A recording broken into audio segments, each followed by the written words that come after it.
MJ won the power of veto over the weekend, meaning she was the HOH and the veto holder yet again. And while there was some paranoia discussions between MJ and Chelsea regarding Cam, ultimately today the veto was not used. Those discussions over the weekend regarding Cam, they were getting paranoid because Cam has not won a real competition. He won a veto once, so he has actually won a real competition. But they've won a lot. MJ and Chelsea have both won a lot. Chelsea has won a lot of HOHs specifically, and MJ's just won a lot in general. And so they felt like they are carrying Cam, and Cam is not having to win things and therefore not having to get blood on his hands. And it's kind of like Cam's just using them to get to the end, which I found to be an interesting topic of conversation. It's kind of nice to see women carrying a man in this game because it has happened in the past where the guys are winning all these competitions, mostly because in the past Big Brother has had a lot of competitions where men can dominate because they're very physical competitions. So now seeing MJ and Chelsea kind of carrying Cam here, thinking he's not getting blood on his hands, and if he makes the end, there's not going to be a bitter jury against him. It was nice to see, and I understand why they had those conversations. Um, Chelsea, I don't think ever truly wanted to get Cam out. I think she was just going along with some of MJ's rantings. I do think she was actually paranoid about it, though.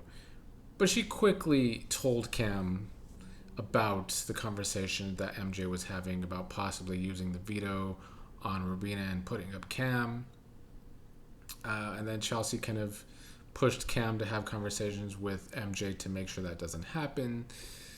MJ and Chelsea gave Cam a lot of crap about his lack of winning.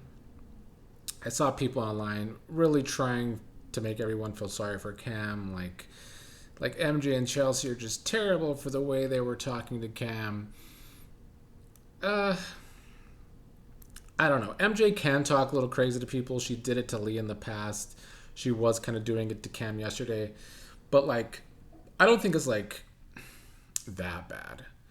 I think there's a lot of fans that just don't want Chelsea or MJ to make the end for various reasons. A big reason could be because at this point in the game, they are the obvious people to make the end. But they've both put in work to make the end, is really what it comes down to. Chelsea, especially, of course, who has been carrying that throuple strategically for a very long time in this game now. So if Chelsea and MJ want to give Cam flack for the fact that they feel like they have to carry him, for the fact that they feel like he could be playing them and want to go to the end with Rubina, valid reasons to push Cam. And if Cam wants to use that information to go against them in the next round, and it's a big if he wins something, then he can. He has that right. That is the game to be played.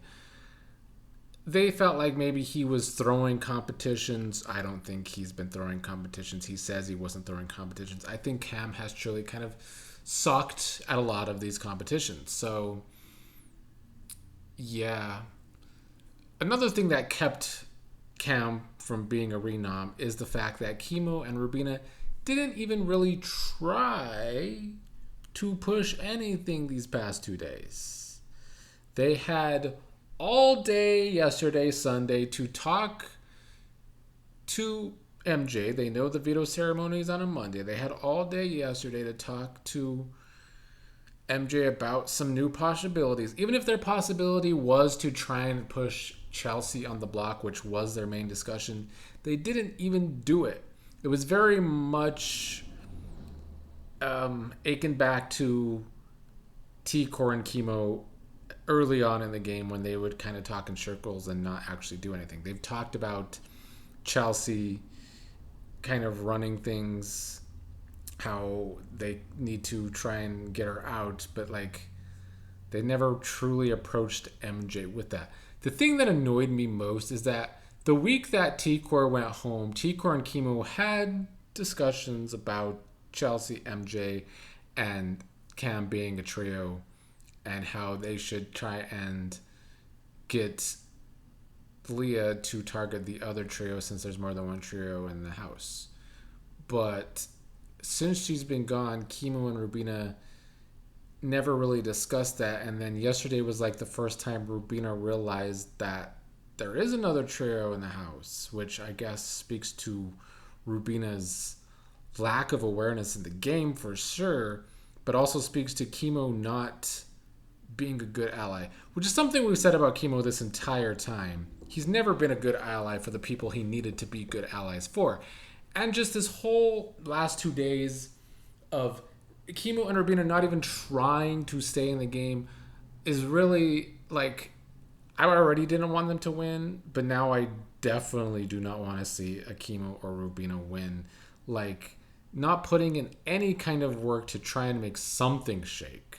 Just have those conversations. Yes, Rubina and MJ talked very late last night. After they had all day to talk to MJ yesterday, Rubina talked to MJ late last night. Kind of tried to talk MJ and Chelsea back into the women's alliance thing. That's been Rubina's literally her only strategy this entire game is try and make a girls' alliance happen or try and make it seem like she's for a girls' alliance to keep herself in the game. I mean, I guess it's kept her hair this long, but I don't think they really took it seriously. In that conversation last night with MJ and Rubina, I did see various times when MJ agreed with Rubina that if she goes to the end with Chelsea, then Chelsea would win. But I don't actually think MJ thinks that. I think she was kind of placating Rubina, kind of mirroring Rubina, who's saying that Chelsea's this big threat to win. I genuinely think MJ thinks she has a shot against Chelsea in the end. And frankly, she could if she can really sit there and persuade the jury to vote for her over Chelsea. Like, if she can give some good talking points, she can beat Chelsea in the end. But as we see in the episode, Chelsea wants to go to the end with MJ because her entire pitch would be she was puppeting MJ. MJ made moves for her. Chelsea's been the main person making moves in this game. Just about an hour ago, Chelsea and MJ were having a conversation about the end game, and MJ was saying she doesn't think she will be good at talking to the jury. And I kind of agree. I don't think MJ will be good talking to the jury. I do think Chelsea will probably do a much better job articulating her game to the jury. So it's kind of another spark that should ignite the one brain cell in MJ's head to maybe sit and think that maybe she shouldn't go to the end with Chelsea. But at this point, I think she remains very convinced that she could beat Chelsea in the end and will go to the end with Chelsea. Chelsea's just done a really good job of setting herself up for success. I do worry about her keeping Rubina over Chemo, but like, it's kind of a lose-lose situation for Chelsea. Neither of them staying are great for Chelsea. Chemo has kind of been the target this entire week. It's never really changed. I feel like it's because Chelsea thinks that Chemo will be a bigger threat in comps than Rubina, which so far does ring true. I think Cam also just wants Chemo gone over Rubina because he does at least have a little something with Rubina. So that's why Chemo is more of a target than Rubina. But Rubina staying is why MJ and Chelsea were a little paranoid in the first place about Cam, because they have that little connection. Because Cam might think he could beat Rubina in the end. Rubina might think she could beat Cam in the end. We'll see what transpires. I know there's a section of the fandom that doesn't seem to want Chelsea to win, even though she would be the best winner by far. She would be a great winner, the best woman winner in the history of the show, which we'll get to if she gets that far. But Chelsea's played a great game. And usually I don't love a front runner either, but Chelsea, it's not like Chelsea has just ran the game the entire time. Chelsea has had to play this game from different positions. Yeah, she's played on top at the beginning and now at the end.